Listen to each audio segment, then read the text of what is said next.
जय हिंद दोस्तों, good morning. स्वागत है आप सभी का आपके अपनी यूट्यूब चैनल आर्यभट्ट एकेडमी पे, जिस पर आपको 8th क्लास से लेकर 12th क्लास तक का मैथ का सिलेबस मेरे द्वारा करवाया जाता है। आज अपन पढ़ने वाले आपके 9th क्लास की जो क्लास नंबर 8, ये इस क्लास में मैं आपको बताऊंगा प्रश्नावली 1.5 के जो आगे क्वेश्चन रह गए थे 3, 4, 5। ठीक है, आज आपकी प्रश्नावली 1.5 कंप्लीट हो जाएगी। जो नेक्स्ट क्लास होगी क्लास नंबर 9, उसमें नेक्स्ट एक्सरसाइज स्टार्ट करेंगे।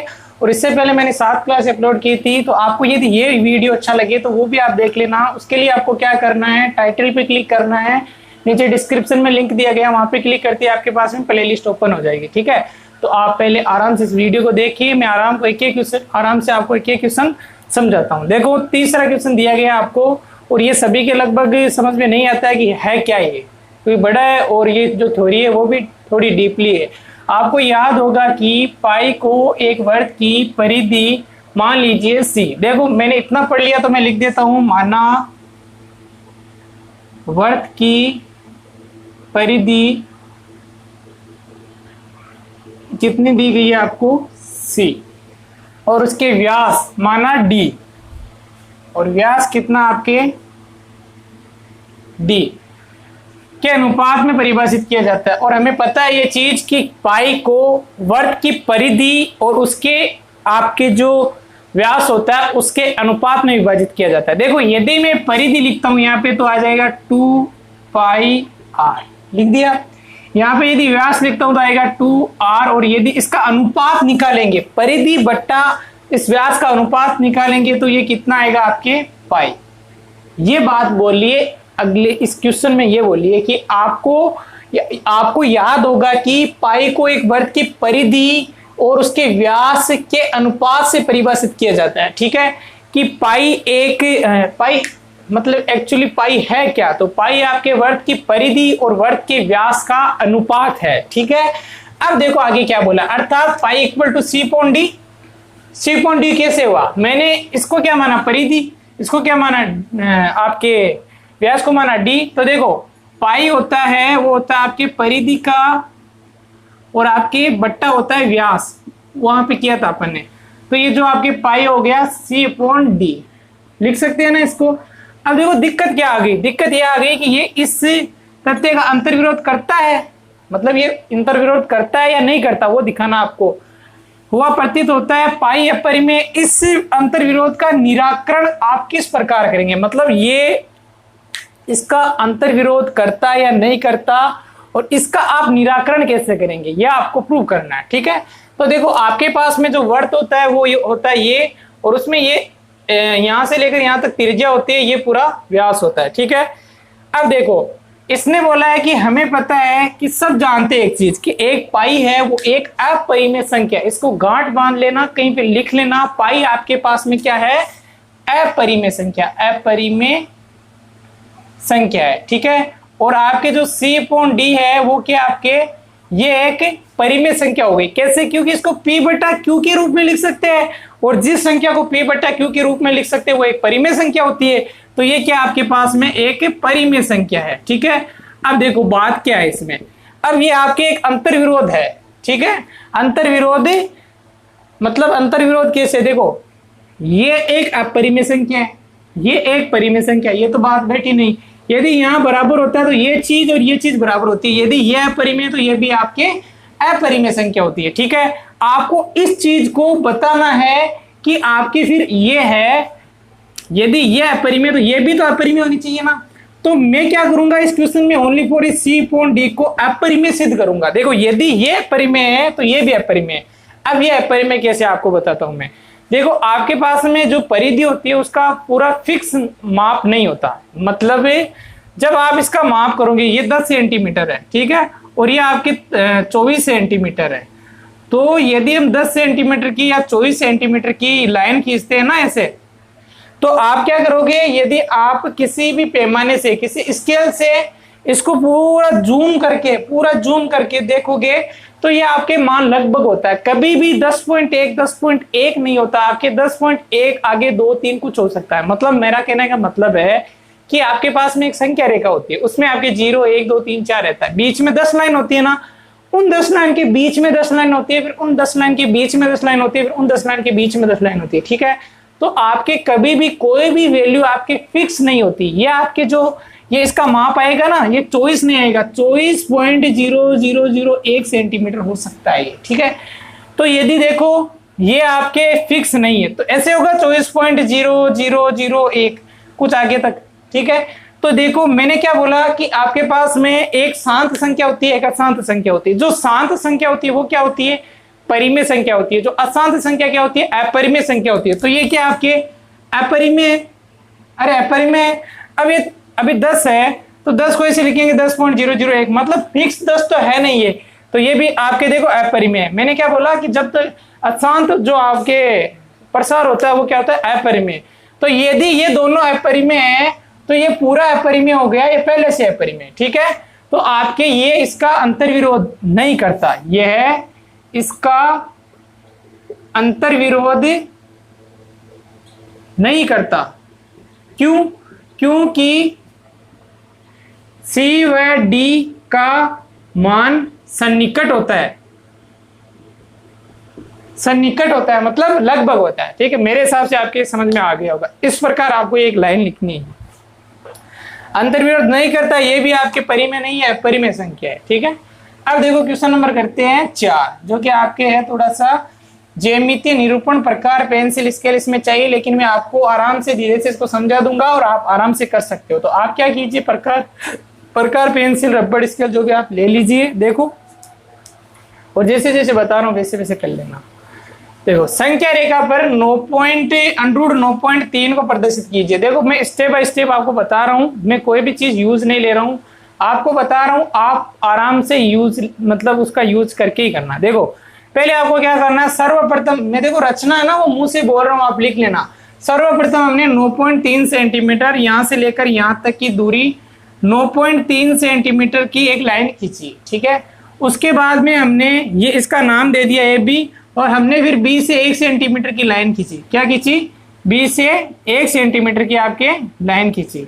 ये 9.3, ये 1 सेंटीमीटर की, ठीक है। सर्वप्रथम हमने 9.3 सेंटीमीटर की एक लाइन खींची, फिर हमने 1 सेंटीमीटर की ओनली 4 लाइन खींची। फिर हमने AC का लंब समद्विभाजन किया, मतलब आपको समद्विभाजन करना है। समद्विभाजन मतलब इसका आधा करना है, इस पूरी लाइन का आधा करना है। ये AC है ना, AC, इसका आधा करना। तो इसका आधा आपको स्केल से नहीं करना, प्रकार से करना है। प्रकार से करने के लिए प्रकार को आधे से ज्यादा खोलना, एक चाप यहाँ पे काटना और एक चाप यहाँ पे काटना, फिर प्रकार को आधे से ज्यादा, एक चाप यहाँ पे और एक चाप यहाँ पे, ठीक है। फिर आप क्या करना है, इन दोनों को dash dash dash dash dash dash dash dash dash dash मिला देना। तो आपके पास में जो पॉइंट आएगा वो क्या आएगा आपके, ये आएगा आपके मध्य बिंदु, इसका मध्य बिंदु मान लिया O आ गया। देखो मेरी बात समझने की कोशिश करो आप। आपके पास में AB 9.3 थी, फिर आपके BC थी वो थी 1 सेंटीमीटर। अपन ने AC का लंब समद्विभाजन कर दिया और बीच में लाइन आ गई, ठीक है। तो देखो ये पूरी कितनी हो गई, ये पूरी देखो ये 9.3 और ये 1, तो ये हो गई 10.3, ठीक है। अब देखो आपको क्या करना आगे, आगे आपको क्या करना है, जो ये पॉइंट आया था उसको केंद्र मानकर इसको प्रकार के 9 को यहाँ पे रखना है और इसको यहाँ पे रखना है। ये मान लो ये प्रकार आपके, ठीक है। तो ये आ जाएगा आपके इसका अर्धवृत्त, ठीक है। इसका हमने अर्धवृत्त खींच लिया। जो 4th लाइन लिखनी है, देखो फर्स्ट लाइन लिखनी है। सर्वप्रथम हमने AB बराबर 9.3 सेंटीमीटर का एक रेखाखंड खींचा, फिर हमने B से 1 सेंटीमीटर का एक रेखाखंड खींचा, तो हमें AC प्राप्त हो गई। हमने AC का लंब समद्विभाजन किया तो बिंदु O प्राप्त हो गया। बिंदु O को वर्त का केंद्र मानकर एक अर्धवृत्त खींचा, ठीक है। अर्धवृत्त खींच दिया। अब देखो आपको क्या करना है, इस B पे 90 डिग्री का कोण बनाना है, चाहे चंदे से बनाओ चाहे स्केल से बनाओ। अपन चांदा रखेंगे यहाँ पे, चांदा रख के या 90 डिग्री का कोण बनाएंगे तो जो ये आपके ये पॉइंट आएगा ये आ जाएगा ABCD आएगा, आ गया, ठीक है। और आपकी ये दूरी कितनी होगी, ये दूरी आपकी होगी √9.3। लेकिन अभी क्वेश्चन एंड नहीं हुआ। क्यों नहीं हुआ क्वेश्चन एंड, हमें तो संख्या रेखा के ऊपर √9.3 को दर्शाना है, और संख्या रेखा आपके पास में ये है। मान लीजिए ये है 0, ये है 1 और ये है 2 और ये है 3 और ये है आगे 4, ठीक है। ये संख्या रेखा है, ठीक है। अब देखो ये 9.3 है, मतलब ये 9.3 है और ये 10.3 है। अब मुझे ये चाहिए तो मैं क्या करूंगा, इसका आधा आधा कर लेते हैं पहले। देखो 10.3 है ना, इसका आधा होगा 5.15, 10.30 लिख सकते हैं, 10.300 लिख सकते हैं। 5.15 मतलब 5 का दुगुना 10, 15 का 30, ठीक है। इसका आधा आधा मतलब यहां से लेकर यहां तक की दूरी त्रिज्या 5.15 और यहां से लेकर यहां तक की दूरी 5.15, ठीक है। मुझे क्या चाहिए, ये चाहिए, तो 5.15 में से एक सेंटीमीटर घटा दूंगा तो 4.15 रह जाएगा, ठीक है। ये 4.15 है, ये आपके है वो है √9.3 और ये आपके जो है कितना होगा, देखो ये वर्त की त्रिज्या है, ये जो वर्त है ना, ये वर्त इसकी ये त्रिज्या है। यदि ये आपके 5.15 है तो ये भी आपके 5.15 है। आप इसमें जब कर्ण स्क्वायर बराबर आधार स्क्वायर प्लस लंब स्क्वायर लगाओगे तो ये 9.3, मतलब अब दर्शाना, इतना समझ में आ गया आपके, अब दर्शाना है। तो देखो ये इसको 9 को यहाँ पे रख लेना और मतलब ये त्रिज्या कितनी है, यहां से यदि मैं वर्त बनाऊं, ऐसे वर्त बना दूं, इसको त्रिज्या मानकर तो देखो ये √9.3 है, यहां से लेकर यहां तक की दूरी √9.3 है। तो आपके ये आएगा, जो आएगा वो आएगा यहाँ पे पॉइंट आ जाएगा 9.3, ठीक है। स्केच प्रकार से करना, आपके करेक्ट आ जाएगा, 3 के आगे आएगा लगभग, ठीक है। देखो 5वां क्वेश्चन करते हैं। जो 5वां क्वेश्चन है वो आपके बहुत ही सरल क्वेश्चन है। इसमें लिखा हुआ है कि हरों का परिमीकरण कीजिए। देखो हरों का परिमीकरण कब करते हैं, हरों का परिमीकरण करते हैं जब अंश बटा हर कोई भी भिन्न होती है, उसमें हर के अंदर आपके अंडूर की संख्या आ जाती है, तो हरों का परिमीकरण करते हैं। जैसे अंश बटा हर है, नीचे हर होता है, उसमें अंडूर आ जाता है, तो हरों का परिमीकरण करते हैं। सिंगल अंडूर की संख्या आती है, जैसे सिंगल, ये सिंगल है, ये तो डबल है, ये डबल है, ये डबल है। सिंगल आती है तो उसका कोई दिक्कत नहीं है, दोनों ऊपर नीचे गुणा कर देंगे। लेकिन डबल आ जाती है तो आपको चिन्ह परिवर्तन करना है, प्लस को माइनस करना है, माइनस को प्लस करना है, ठीक है। तो देखिए आपके पास में जो फर्स्ट क्वेश्चन दिया गया वो 1/√7 दिया गया, तो आप क्या कीजिए, √7 से और √7 से गुणा कर दीजिए, ठीक है।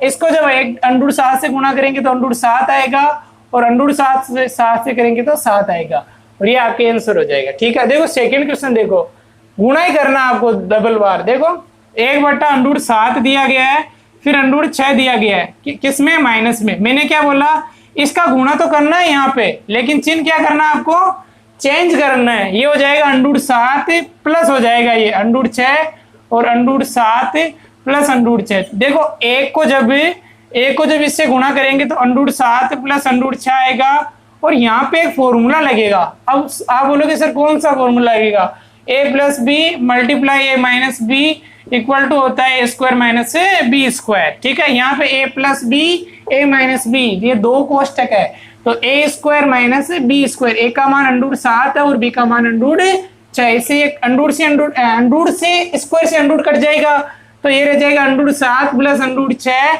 बटा आएगा आपके 7 - 6, तो ये हो जाएगा 1 और ये इसका आंसर हो जाएगा। मेरे हिसाब से आपके ये समझ में आ गया होगा। जो नेक्स्ट क्वेश्चन है वो करते हैं 1/5 प्लस √5 प्लस √2। देखो जो थर्ड क्वेश्चन दिया गया वो दिया गया 1/5 प्लस √2, तो ये हो जाएगा 1/5 प्लस √2। इसको गुणा करना है यहाँ पे और इसको गुणा करना है, तो √5 माइनस √2 और √5 माइनस √2, ठीक है। क्योंकि मैंने क्या बोला, चिन्ह चेंज करना है, इस एक को इससे गुणा करेंगे, ये आ जाएगा √5 माइनस √2, लेकिन इसमें थोड़ा अलग होगा, a + b a - b, तो a² - b², तो √5 का स्क्वायर और √2 का स्क्वायर, ये कट हो जाएगा, ठीक है। आपके पास में √5 माइनस √2 तो ऊपर रह गया और 5 - 2 कितना आ गया, 3 आ गया, ये इसका क्या आ गया, आंसर आ गया, ठीक है। करते हैं नेक्स्ट क्वेश्चन, √7 - 2 क्या दिया गया आपके पास में, √7 - 2। तो देखो क्या करना है, चिन्ह चेंज करना है, ये हो जाएगा 1/√7 - 2, तो इसको गुणा कर देना आप √7 + 2 और √7 + 2, ठीक है। ये गुणा होगा, जब इससे गुणा होगा तो ये का ये आ जाएगा √7 + 2, यहाँ पे वही फॉर्मूला लगेगा a² - b², तो ये हो जाएगा आपके √7 का स्क्वायर माइनस 2 का स्क्वायर, तो ये आ जाएगा √7 + 2 बट्टा, ये स्क्वायर से कट जाएगा 7, इसमें कटेगा कुछ नहीं, 2 का स्क्वायर 4 आ जाएगा, क्योंकि 2 के अंडर नहीं है, ये आ जाएगा √7 + 2 बट्टा 3। ये लो जी आपके 1.5 कंप्लीट हो गई, ठीक है। तो आपके मेरे हिसाब से ये समझ में आ गई होगी। यदि समझ में आ गई है तो आगे की वीडियो देख लेना, नीचे डिस्क्रिप्शन में लिंक दिया गया है। जय हिंद, जय भारत, वंदे मातरम, इंकलाब जिंदाबाद, भारत माता की जय। मिलते हैं अगले वीडियो में।